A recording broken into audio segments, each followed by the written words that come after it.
क्या English English English लगा है बे? 4 साल का था मैं जब मेरे पापा जबलपुर में किसी हलवाई के यहां काम करते थे। खुद तो कभी स्कूल गए नहीं, इसलिए अपनी गांड घिस घिस के मुझको स्कूल में भर्ती करवाया। अब कहने के लिए तो इंग्लिश मीडियम स्कूल था, लेकिन साले हमारे टीचर लोग खुद हिंदी में बात करते थे। हमारे स्कूल के लड़के एक दूसरे से यो व्हाट्स अप डो ऐसे बात नहीं करते हैं। क्या भौंक रहा है तेरा लंडा आजकल है? ऐसे गले मिलते हैं। किसी तरह रट्टा मार मार के 10th तक पहुंचे तो पता चला कि जिंदगी में सफल होने के लिए एक ही तरीका है और वो है engineering.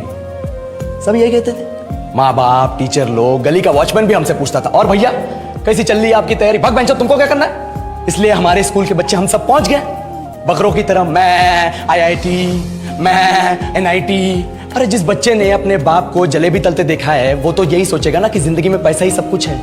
I did not choose this engineering life, sir, and neither did this engineering life choose me. It was shoved down my throat by my teachers while my hands were tied to my back by my friends and my parents watched in silence. और English सुनेगा तो मादरचोद तो सुन।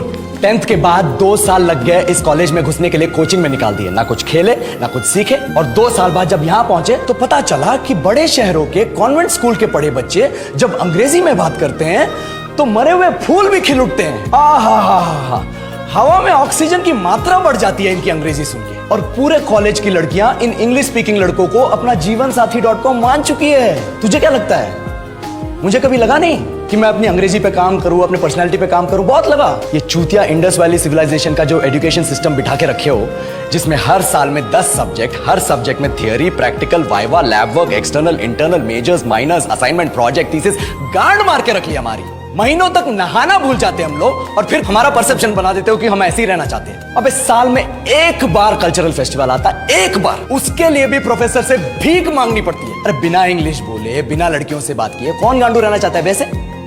पर time कहां है कुछ सीखने के लिए? लगे पड़े हैं कोडिंग सीखने, 3 लैंग्वेज सीख रहे हैं अलग अलग इंग्लिश छोड़ के। लेकिन जब प्लेसमेंट्स की बात आई तो सबको एप्टीट्यूड चाहिए, पर्सनैलिटी चाहिए, इंग्लिश स्पीकिंग चाहिए। It is not that we can not speak English, sir. We are just very conscious of our diction and our pronunciation and we are not confident to speak in front of anyone else. If the curriculum was a little bit diverse, if the engineering colleges in our country focused on our all round development instead of functioning like a goddamn factory that is just mass producing robots by killing their dreams and handing out degrees, I would not be sitting here in this pointless HR interview, the likes of which exist only in our country.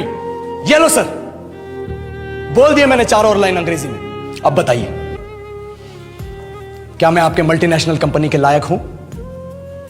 Do I have the potential to be a slave of your esteemed organization?